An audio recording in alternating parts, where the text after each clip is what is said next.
many people believe that hunting is the ultimate solution for protecting African wildlife. If hunting had to stop, it would be a simple fact that the animals would disappear.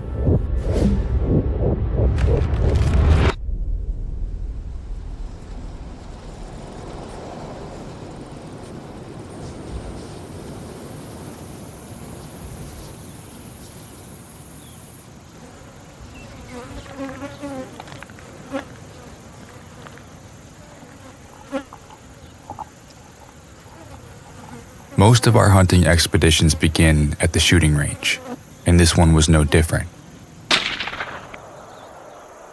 We make it a priority to inspect and calibrate our rifles in various environments regularly. This time, we came to Namibia to learn more about how hunting impacts Africa's wildlife.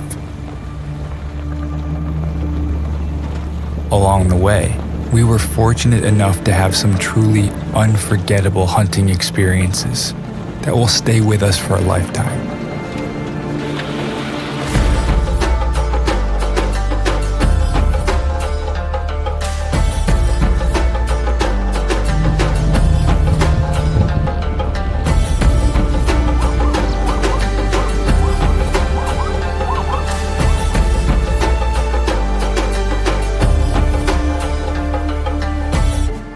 So the eagle just flew away and he left his prey in the tree. Welcome to the nature. So welcome to Snarefier Lodge, Blaser Safaris in Namibia. So we definitely practice ethical and fair chase hunting. We do not hunt near waterholes, from blinds, leave the lodge and vehicles because the area is so large. But when we get to certain areas, we get off the vehicles and then you actually walk and stalk your animals, and this is a perfect hunting experience for anyone. We have a very strict management plan where we count the animals every year. We then work out exactly what animals we can take off, and that is when the hunters come. We try this once. See if we can find the ram. And we stick very strictly to that so that there is a continuous growth in our population and a healthy growth. Part of our conservation is the rhino conservation. We spend a lot of money on that, specifically on the protection and security of these animals. But because of the money coming in from people like the hunters, we're able to afford to protect these animals, and the populations are growing. So we don't hunt just out of a herd.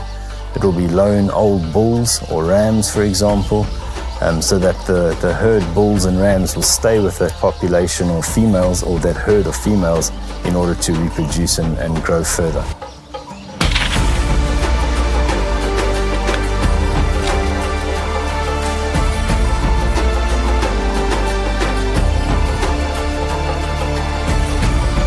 After my buddy Nero skillfully harvested his first springbuck, marking an exciting start to our adventure, our sights were set on 3 more magnificent animals: impala, oryx, and the elusive mountain zebra.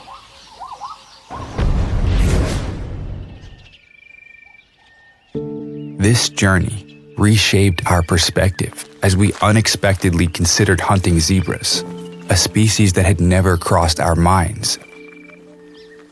Moreover, it made us realize the crucial role of hunting management in preserving all species, including mountain zebras. 3 oryxes standing right there in a sandy road, and a couple of zebras. You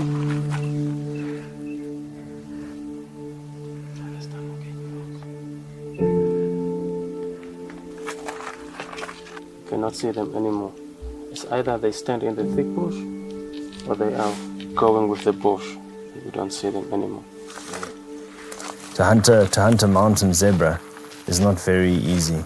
They're called a mountain zebra because they are generally up in the hills and the mountains. So first of all, you're going to have to get to where they are without them seeing you, and their eyesight's very good. Them looking down from hills down onto you at the bottom, you got to try and sneak up onto them. Then actually the actual shot can be very difficult because you're shooting at different angles. You're not just shooting at a horizontal line. The zebras are in big herds, therefore there's lots of eyes, and they're very nervous animals. They can be very calm, and until they think that there's a predator, a problem, a hunter, then they'll take off and then they don't stop. They'll carry on going until the next mountain. So to actually get and hunt a zebra is quite a challenge and a difficult one at that.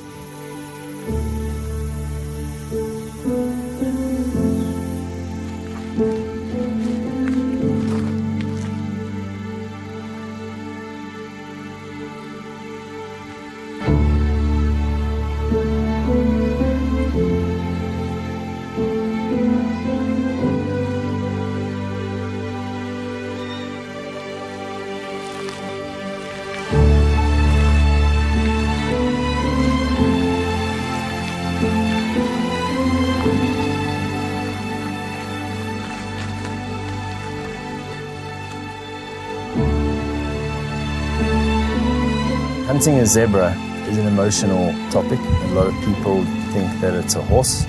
The shape is a horse. It definitely isn't a horse. But that population is increasing because people are wanting to keep it. And they're wanting to keep it because of the hunter that would like to try and hunt the species. The mountain zebra specifically in South Africa at one point, they only had a total population of about 550. Whereas just on our property, we've got 450 mountain zebra alone. So because it's bringing in the funds, all people and farms will want to keep this animal and increase their numbers for this reason. It is also part of conservation for everybody. You know, increasing the numbers of an animal is going to benefit you in the long run.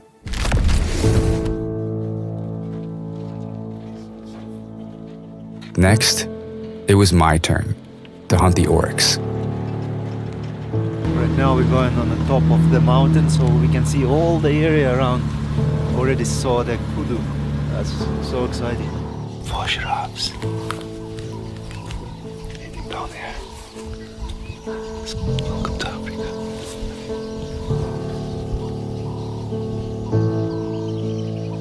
However, much to our dismay, we soon discovered that luck was not on our side during this particular endeavor.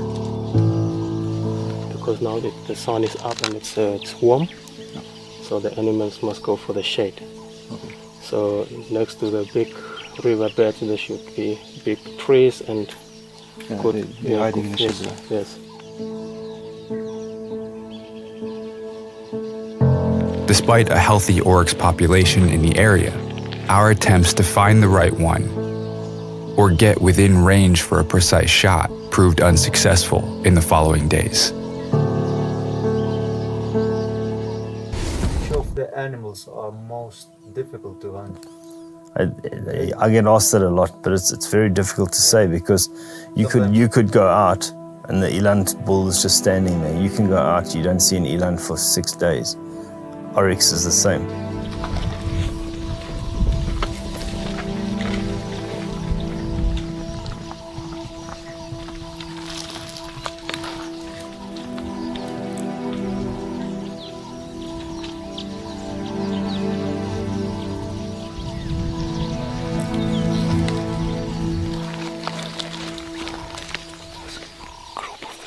Zebras went away, made so much noise, and probably our animals just...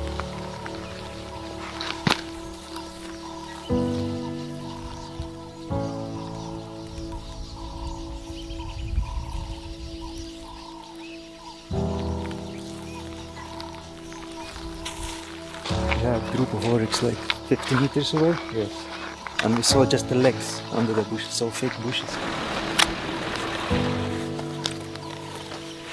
We'll go to our place, try again. Again and again and again. Day number 7, last day. Still didn't found my oryx, so we tried for impala instead. The fair chase and ethical hunting and walking and stalking of animals can make all animals an interesting and a difficult hunt. And that's what we want to do. As hunters, you want to experience that. You want to experience the pH and the tracker using their skills through the bush. So most animals, when hunted properly, can pose a good challenge. That when you eventually get some species, then, you do feel gratitude, you feel lucky, you feel that you've done the hard work, that you have actually hunted, and sort of, we're all passionate about hunting. It's, we don't just do it for bloodlust, we do it because we love it. We do it because we love nature, and we know that in the end, it's going to be saving nature for future generations. Each animal we harvest is like a sacrifice that ensures the protection of the broader population. Welcome to Africa.